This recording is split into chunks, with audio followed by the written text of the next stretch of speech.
Good evening everyone, welcome to study agora. Study agora में आपका स्वागत है। तो आज हम हमारा नेक्स्ट वीडियो देखेंगे जो हमारी सीरीज चल रही है यूपी पीसीएस प्रीलिम्स के लिए। तो पहला क्वेश्चन देख लीजिए, which country has become 99th member. देखिए 99th मेंबर बना है इंटरनेशनल सोलर अलायंस। तो 99th मेंबर बना है स्पेन। स्पेन न्यूज़ में भी है बिकॉज स्पेन ने अभी हाल ही में नॉर्वे के साथ, नॉर्वे, आयरलैंड और स्पेन, इन्होंने जो है पैलेस्टाइन को रिकॉग्नाइज किया है as an independent sovereign country. तो ये आपको पता होना चाहिए, न्यूज़ में है। स्पेन एक वजह से और न्यूज़ में है, और 99th मेंबर है सोलर अलायंस का, इंटरनेशनल सोलर अलायंस। फिर देख लेते हैं नेक्स्ट क्वेश्चन। शॉ प्राइज़ मिला है एस्ट्रोनॉमी में। एस्ट्रोनॉमी का नोबेल प्राइज़ भी बोला जाता है इसको। तो ये मिला है, इंडियन ओरिजिन के प्रोफेसर हैं, प्रोफेसर श्रीनिवास आर कुलकर्णी। अब तो ये यूएस सिटीज़न है, तो इसलिए बिकॉज इंडियन ओरिजिन के हैं इसलिए शॉ प्राइज़ मिला है एस्ट्रोनॉमी में। तो इम्पॉर्टेंट है ये question, professor Srinivas R Kulkarni. फिर एक इंडेक्स न्यूज़ में है, travel and tourism development index. Travel and tourism development index, इसको रिलीज़ किया है वर्ल्ड इकोनॉमिक फोरम ने। वर्ल्ड इकोनॉमिक फोरम का हेडक्वार्टर्स बताइए आप किधर है। रैंक ऑफ इंडिया इंक्लूड कर दिया मैंने इसमें। रैंक ऑफ इंडिया है ये 2024 का है, ठीक है, 2024 डेटा है ये। 39th रैंक है इंडिया की इन travel and tourism development index. Important है ये, 2 स्टार है इसको। What is the theme of international day of biodiversity. International day of biodiversity पहले तो सेलिब्रेट किया जाता है 22 मई। तो करंट अफेयर्स ही है ये।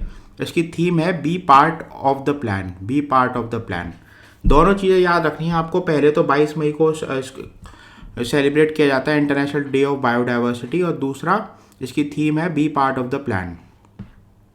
एज पर wild life institute of India, comments में नीचे लिख के बताइए wild life institute of India कहाँ लोकेटेड है, किस सिटी में लोकेटेड है। हाल ही में इन्होंने total number of Gangetic dolphins का काउंट आया है, तो वो टोटल गैंजेटिक डॉल्फिन्स इंडिया के अंदर हैं वो है 4,000 गैंजेटिक डॉल्फिन्स हैं। इनका साइंटिफिक नेम होता है प्लाटानिस्टा गैंजेटिका।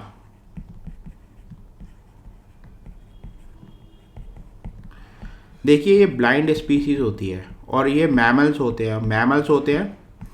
तो हर 30 सेकंड और 120 सेकंड के बाद इनको सरफेस पर आना पड़ता है ऑक्सीजन ब्रीथ करने के लिए, और फिर जब ये ऑक्सीजन ब्रीथ करते हैं तो ये सूसू की आवाज़ निकालते हैं, तो इसलिए इनका नाम सूसू भी बोला जाता है इनको, ठीक है।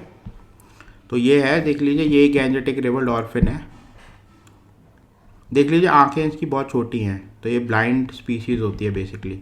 बहुत धुंधला दिखता है इनको, ऐसा नहीं है कि कुछ दिखता ही नहीं है, बट आपको पता होना चाहिए। आप नीचे कमेंट में मुझे लिख के ही बताइए। शेड्यूल 1 में आती हैं ये, schedule 1 wild life protection act 1972। आप मुझे कमेंट्स में नीचे लिख के बताइए IUCN स्टेटस क्या है इनका, ठीक है। World turtle day. टर्टल और टॉर्टॉइज में डिफरेंस आपको पता होगा। टॉर्टॉइज जो है वो लैंड पर ज़्यादा रहते हैं, और टर्टल्स जो है वो सी वाटर या सी या लेक्स में ज़्यादा रहते हैं, ठीक है।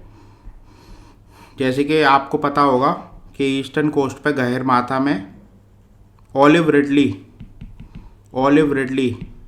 सी टर्टल्स ज़्यादा रहते हैं, ठीक है। लेकिन हमारा जो इंडियन स्टार टॉर्टॉइज ये क्या है, ये लैंड पर ज़्यादा रहते हैं, इसलिए टॉर्टॉइज होते हैं। और टर्टल्स के थोड़े फ्लैप्स होते हैं, और इनके जो टॉर्टॉइज होते हैं इनके प्रॉपर लाइक फीट्स टाइप के होते हैं इनके, ठीक है। तो ये देख लेते हैं। फिर हम देखते हैं, एक चीज़ और देख लेते हैं कि क्वेश्चन क्या था हमारा। वर्ल्ड टर्टल डे के बारे में क्वेश्चन था हमारा, कब सेलिब्रेट किया जाता है वर्ल्ड टर्टल डे। तो ये सेलिब्रेट किया जाता है 23 मई को। करंट अफेयर्स है 23 मई को। 46th एंटार्क्टिक ट्रीटी, इसकी मीटिंग हुई है, एंटार्क्टिक ट्रीटी कंसल्टेटिव मीटिंग। तो ये होगी 20 से 30 मई को। इसकी लोकेशन इंपॉर्टेंट है, इंडिया में हो रही है, इसलिए कोची केरला में। फिर देखते हैं what is the theme of this years independence day. इस साल इंडिपेंडेंस डे की थीम क्या थी, जो अभी निकल के गया है, तो उसकी थीम है nation first always first.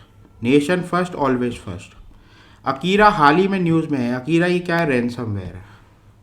Ransomware क्या होते हैं, कंप्यूटर वायरसेस होते हैं, ठीक है, एक तरीके से मालवेयर होते हैं। ये मेलिशियस सॉफ्टवेयर का छोटा फॉर्म है मालवेयर, ठीक है। अब ये क्या करते हैं, बेसिकली जो आईटी कंपनीज है ना इंडिया में, बड़ी बड़ी या छोटी जो भी, तो उनके सिस्टम पर पूरा ये कैप्चर कर लेते हैं, उनको लॉक कर देते हैं और फिर बोलते हैं कि आप इतना इतना रैनसम पे करो, उसके बाद हम आपको डेटा देंगे आपका। सर्वर्स को भी ये हैक कर लेते हैं, तो उसको रैनसमवेयर बोला जाता है। तो ये अभी हाल ही में जो नया रैनसमवेयर है उसका नाम है अकीरा, ठीक है।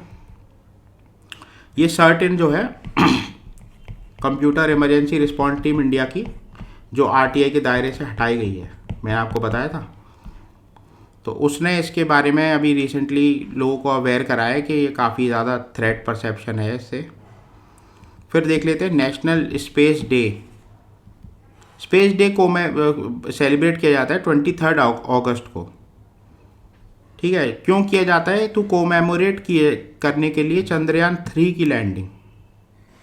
चंद्रयान 3 के जो लैंडिंग है ये आपको पता होना चाहिए। जो जिस बार लैंडिंग पॉइंट था चंद्रयान 3 का, उसका नाम है शिव शक्ति। और जो चंद्रयान 2 का था लैंडिंग पॉइंट,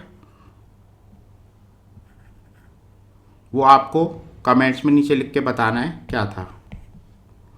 इम्पॉर्टेंट है, देखिए ये जो शिव शक्ति ये सब पूछे जा सकते हैं कभी भी, क्योंकि यूपीपीसीएस पूछ लेता है कभी भी, इतना वो सोचता नहीं है क्वेश्चंस के, मतलब कभी कभार बहुत इजी क्वेश्चंस भी आ जाते हैं, कभी कभार बहुत टफ क्वेश्चंस भी आ जाते हैं, ठीक है। तो ये आपको देखना है, ये बताना है आपको क्वेश्चंस, ठीक है। IUCN स्टेटस बताइए आप मुझे, डॉल्फिन्स का क्या होता है, ठीक है। फिर इसमें लैंडर रोवर आप बताइए, लैंडर रोवर चंद्रयान 3 बहुत इंपॉर्टेंट है। देखिए गगनयान तो बहुत ही इंपॉर्टेंट है। अब उसको देखेंगे गगनयान को एक बार, क्योंकि ज़्यादा डेटा नहीं आया उस पर ऐसे क्वेश्चन पूछने लायक, बट गगनयान को देखेंगे। लैंडर रोवर आप बताइए क्या है, ठीक है। चंद्रयान 3 के पूछ रहा हूँ मैं आपसे। चंद्रयान 2 तो पता ही है आपको कि वो फेल हो गया था, क्रैश हो गया था वो। और चंद्रयान 1 लाइक वो लैंडर नहीं था, वो और बेसिकली वो केवल ऑर्बिटर टाइप का था, तो उसके अंदर वो लैंडर रोवर वाली चीज़ें नहीं थी, ठीक है। बेसिकली क्या होता है कि सैटेलाइट से जाता है ना, तो मान लीजिए मून है ये, तो पहले ऑर्बिटर ऑर्बिट करता है, तो प्राइमरी जो व्हीकल होता है वो ऑर्बिट करता है, फिर उसके बाद लैंडर जो है लैंड कराता है। अब दो तरीके से लैंडिंग होती है, सॉफ्ट लैंडिंग होती है और हार्ड लैंडिंग होती है। अब एक बार लैंडिंग हो गई ना, उसके बाद बेसिकली जैसे आप समझ लीजिए कि लैंडिंग हो गई, तो उसके बाद फिर वो सरफेस पे पहुंच जाता है, फिर उसके अंदर से रोवर निकलता है। जैसे नासा का क्यूरियोसिटी और परसीवेरेंस, मार्स के रोवर्स है ना, ये आपको पता होना चाहिए, ठीक है। फिर मिलते हैं नेक्स्ट वीडियो के साथ। आप चैनल को लाइक करिए, शेयर करिए, सब्सक्राइब करिए। Thank you, have a nice day.